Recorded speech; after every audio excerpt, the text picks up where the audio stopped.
Les amis, c'est fini. C'est terminé pour Florentino Pérez et le Real Madrid. De quoi s'agit-il? Que s'est-il passé? Je vous explique absolument tout. C'est l'heure de votre revue de presse. On va ouvrir ensemble cette presse internationale et notamment espagnole pour découvrir cette actualité, filée également du côté de l'Italie ou encore de l'Angleterre. Mais juste avant, je voulais faire un énorme big up à vous tous qui nous suivez dorénavant sur toutes les plateformes de TV5 Monde. Le Ruiz Club a décidé de s'unir, convergence avec les talents de TV5 Monde. On va se régaler ensemble et n'oubliez pas de foncer sur TV5 Monde Plus. Il y a une offre football 5 étoiles qui vous est préparée tous les jours par l'ensemble des équipes. Allez, c'est parti pour cette revue de presse avec Florentino Pérez et c'est par là qu'on démarre. Regardez la une de Marca et de la presse catalane avec Sport. La fin d'un voyage qui menait nulle part avec le président Florentino Pérez et celui de l'UEFA, Alexander Ceferin. Vous me voyez venir. Regardez la presse catalane avec Sport. L'échec, el fracaso Pérez. Les amis, c'est la fin de la Super League. Vous le savez, vous vous en souvenez, les clubs européens s'étaient unis pour apporter un contre-pouvoir à l'UEFA d'Alexander Ceferin. Eh bien, 5 ans après, ce voyage n'a pas trouvé destination et le président Florentino Pérez, les amis, a décidé de faire tomber les armes. Regardez dans la presse catalane la chronologie d'une mort annoncée avec ses différents visages. Rappelez-vous, nous étions le 18 avril 2021. 12 clubs, 12 cadors de la scène européenne décident de s'unir. Real, Barça, Atlético, Juve, Milan, Inter, Manchester, City, Liverpool, Chelsea, Tottenham et Arsenal. Avant d'accueillir également attendu le Paris Saint-Germain, le Bayern, Dortmund pour former ces équipes une ligue fermer une nouvelle compétition européenne, répartition des droits économiques, financiers, vous me voyez venir, et donc pour contrer Alexander Ceferin, mais peu à peu, eh bien, ce schéma va se déliter. Les clubs anglais, tout d'abord, vont sortir de cette organisation.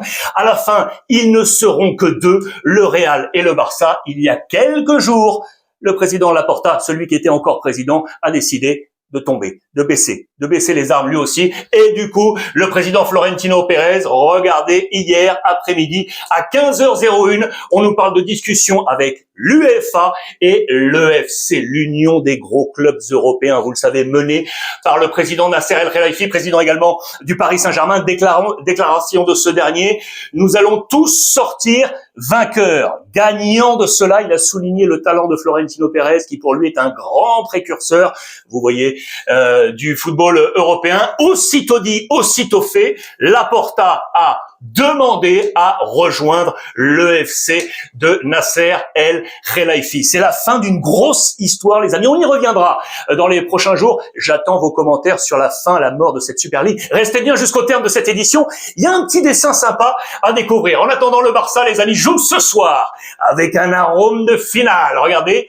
Demi-finale de la Copa del Rey face à l'Atlético Madrid avec monsieur Lamine Yamal qui est bien évidemment l'une des 4 clés de ce match. La première, elle est essentielle, c'est que Rashford, les amis, ne sera pas là. Rafinha non plus n'est pas là. Il y a un trou sur le côté gauche offensif.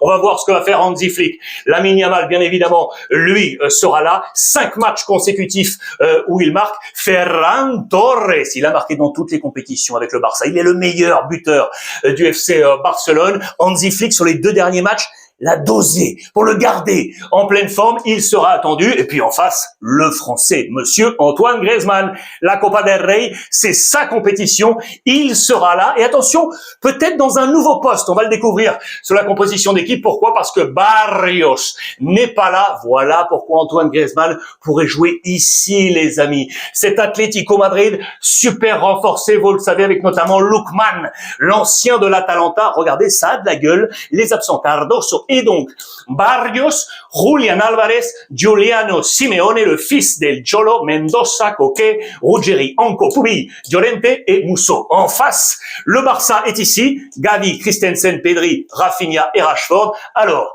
on se positionnerait comme ça. Fermin pourrait jouer ici sur le côté gauche. Lamine Yamal donc à droite, ce serait Ferran, le titulaire, Dani Olmo, De Jong, Eric Garcia, Martin Cubarsí pour la charnière, Jules Koundé à droite, Baldé à gauche et Johan Garcia. Que va-t-il se passer ce soir? J'attends votre pronostic. Pendant ce temps-là, Deco, le directeur sportif, est en plein travail. On lui pose la question, un attaquant? On lui pose la question, un défenseur central? Vous avez raison, je suis en train de travailler sur ce secteur, et notamment le secteur des attaquants. Je vous en avais parlé hier, je vous avais montré cette page dans les colonnes de sport. On nous a dit que Lewandowski ou Ferran, un des deux, eh bien cet été devrait quitter le Barça. On va aller chercher un nouveau, et notamment on pense à Vlahovic de la Juventus de Turin, affaire à suivre. Pour ce qui est de Lewandowski, ça c'est aujourd'hui les amis, l'attaquant international polonais de 37 ans, eh bien aurait plusieurs offres. Sa priorité serait le Barça, il aurait une grosse proposition, vous le savez, de la MLS avec Chicago. Au total, on nous parle de 5 offres. Que va-t-il se passer? Attention parce que Ferran également attire, et notamment, vous le savez, du côté de l'Angleterre. C'est là que je vous amène. Regardez les titres des tabloïds anglais. Il y a plein de choses. La première essentielle, et on va y revenir, c'est terminé pour Thomas Frank. Tottenham limogé. On va y revenir. Il est ici. Pas mal de matchs hier avec notamment la victoire de Liverpool, mais surtout celle de Manchester City, avec un super Haaland à la grande joie de Pep Guardiola pour mettre la pression sur Arsenal, bien évidemment. Enfin, buteur, Erling Haaland, page intérieure du Sun. Regardez, avec ces jeux de mots qu'on adore, bien évidemment. Erling Belter. Pourquoi on met Bell comme ça en exergue, les amis? Je vais vous parler de Colin Bell. Regardez, il est magnifique. Au milieu des années 60-70, eh bien, Erling Haaland a marqué son 153e but avec Manchester City. Il égale ainsi, eh bien, Colin Bell. Vous m'aurez compris. Regardez, il est ici dans ce ranking. Oh, il y a des vieux de la vieille, hein. Regardez les années, mais devant, il y a toujours l'icône. Monsieur Sergio Kun Agüero, 2011-2021, 260 buts avec Manchester City. Erling Haaland va-t-il finir meilleur buteur de City? On verra ça, bien évidemment, avec la suite. Autre titre, je vous l'ai annoncé, c'est donc Thomas Frank. C'est terminé pour lui, les tabloïds anglais, après notamment la défaite à domicile face à Newcastle, qui était également en difficulté. On lui en veut sur plein de choses, et notamment, et c'est juste une anecdote, regardez ce qu'il a dans les mains là, un petit gobelet d'Arsenal, les mi-jurés de Tottenham. Tout, mais sauf ça, bien évidemment. C'est ce qu'on nous dit du côté du Sun également. 244 jours à la tête de Tottenham. C'est l'un des plus courts sursis sur les coachs. Le plus court, c'était Nuno Espirito Santo, avec 124 jours. Jacques Santini, souvenez-vous le français, 132 jours. C'est le plus mauvais ratio de victoire, 26.7 devant Jacques Santini, 27.3, c'est très mauvais à domicile. Cette défaite face à Newcastle, regardez, c'est l'avant-dernière équipe à domicile. Seul Burnley fait pire. Et puis comparaison avec Postecoglou, le coach de la saison passée, eh bien c'est mieux ici, c'est moins bon pour Thomas Frank, qui est donc évincé. Prochain match pour Tottenham. Attention, Arsenal, Fulham, Crystal Palace, vous le voyez, Liverpool, Forest ou encore Sunderland. Qui pour le remplacer? C'est là la question. Du côté de Tottenham, les amis, regardez la presse. Regardez, lui, vous le connaissez. Mauricio Pochettino, idole à Tottenham. C'est lui qui a porté Tottenham au plus grand succès avec les meilleures places en Première Ligue. Et regardez les jeux de mots. One more time. On aurait normalement un O et un E à la fin. On le remplace par le M-A-U-R de Maurizio.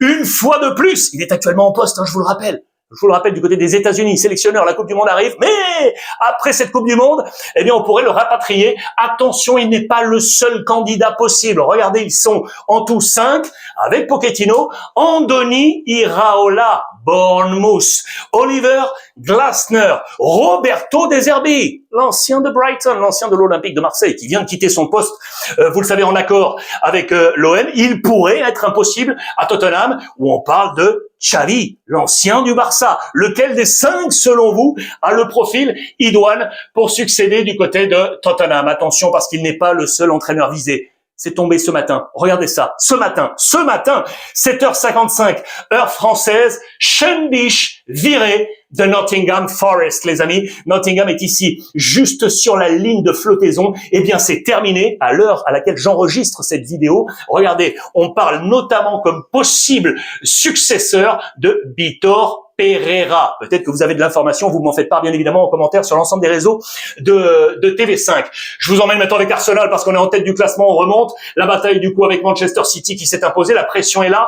3 points d'écart. Manchester avec Arteta qui joue aujourd'hui sur la pelouse, les amis, de Brentford avec notamment, logiquement, Monsieur Gyökeres. Je voulais vous montrer ça parce qu'il est complètement relancé. Il est le meilleur joueur offensif de 2026, année civile. Si vous comptez les buts plus les passes décisives avant les matchs d'hier, avant les derniers matchs, là, mais en comptabilisant les matchs du week-end dernier, au total, 8 implications, 6 buts, 2 passes décisives. Personne ne fait mieux sur 2026 devant Bruno Fernandes, Wirtz, Fernandes, Enzo de Chelsea ou encore Hugo Ekitike. Et à Arsenal, on parle de l'attaque, mais il nous faut également parler de la défense. Avec lui, l'international espagnol David Raya, le gardien ancien de Brentford. Il va jouer contre son ancien club.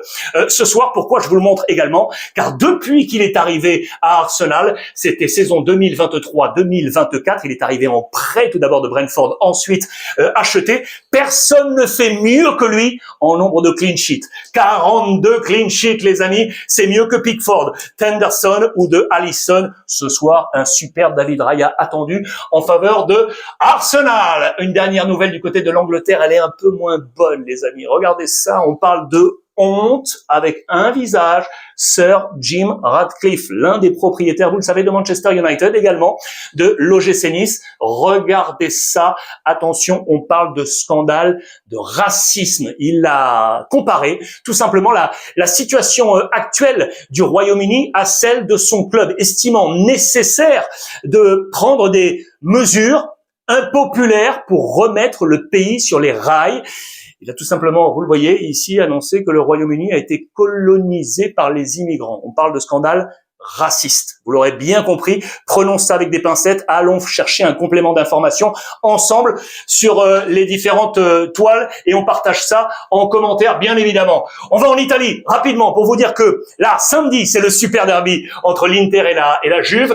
Chivo, le coach de l'Inter, veut la concentration absolue depuis la défaite face à Milan dans le grand derby. Vous voyez, l'Inter ne perd plus. C'est une catapulte à succès. L'Inter Milan très attendu avec 50 jours à venir qui seront les 50 jours de vérité sur tous les tableaux. On parle d'un cycle de fer parce que à l'inverse de Milan et du Napoli, eh bien c'est plus dense pour l'Inter. Il y a plus de matchs dans cette bataille, notamment pour le Scudetto. Je vous rappelle bien évidemment match aller-retour play-off de cette Ligue des Champions et éventuellement la suite de la Ligue des Champions ici. Puis au passage en jaune, les gros matchs. La Juve donc samedi, ici Milan-Inter et ici Inter face à l'AS Roma. Du côté de la Juve, avec Spalletti, il faut se remonter parce qu'on reste sur 2 échecs et on compte bien évidemment sur Yildiz qui a joué 4 fois contre l'Inter avec 2 victoires, 1 nul, 1 défaite, avec 1 passe décisive et 3 buts inscrits. Il est bien évidemment dans le plan de bataille de Spalletti que je vous ai